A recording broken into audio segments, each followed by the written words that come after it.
मैं संसार के हित करने वाले जिन भगवान को नमस्कार कर दुर्जनों की संगति से जो दोष उत्पन्न होते हैं उससे संबंध रखने वाली एक कथा लिखता हूँ, जिससे कि लोग दुर्जनों की संगति छोड़ने का प्रयत्न करें। यह कथा उस समय की है जबकि कौशाम्बी का राजा धनपाल था।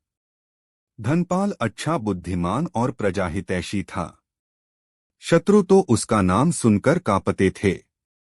राजा के यहाँ एक पुरोहित था, उसका नाम था शिवभूति। वह पौराणिक अच्छा था।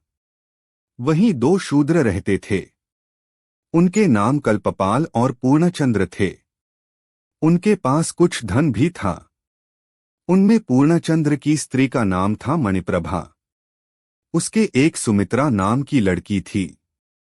पूर्णचंद्र ने उसके विवाह में उसके जातीय भाइयों को जिमाया और उसका राजपुरोहित से कुछ परिचय होने से उसने उसे भी निमंत्रित किया। पर पुरोहित महाराज ने उसमें यह बाधा दी कि भाई, तुम्हारा भोजन तो मैं नहीं कर सकता। तब कल्पपाल ने बीच में ही कहा, अस्तु, आप हमारे यहाँ भोजन न करें। हम ब्राह्मणों के द्वारा आपके लिए भोजन तैयार करवा देंगे, तब तो आपको कुछ उजर न होगा। पुरोहित जी आखिर थे तो ब्राह्मण ही न, जिनके विषय में यह नीति प्रसिद्ध है कि असंतुष्टा द्विजा नष्टाः, अर्थात लोभ में फंसकर ब्राह्मण नष्ट हुए। सो वे अपने एक बार के भोजन का लोभ नहीं रोक सके। उन्होंने यह विचार कर कि जब ब्राह्मण भोजन बनाने वाले हैं तब तो कुछ नुकसान नहीं, उसका भोजन करना स्वीकार कर लिया।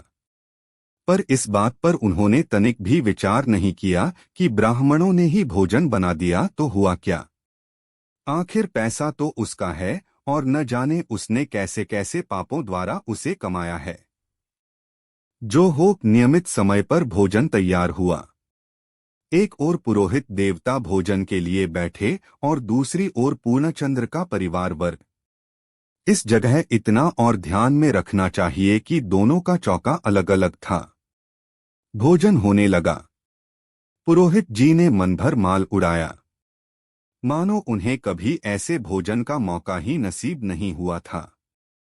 पुरोहित जी को वहां भोजन करते हुए कुछ लोगों ने देख लिया। उन्होंने पुरोहित जी की शिकायत महाराज से कर दी। महाराज ने एक शूद्र के साथ भोजन करने वाले, वर्ण व्यवस्था को धूल में मिलाने वाले ब्राह्मण को अपने राज्य में रखना उचित न समझ देश से निकलवा दिया।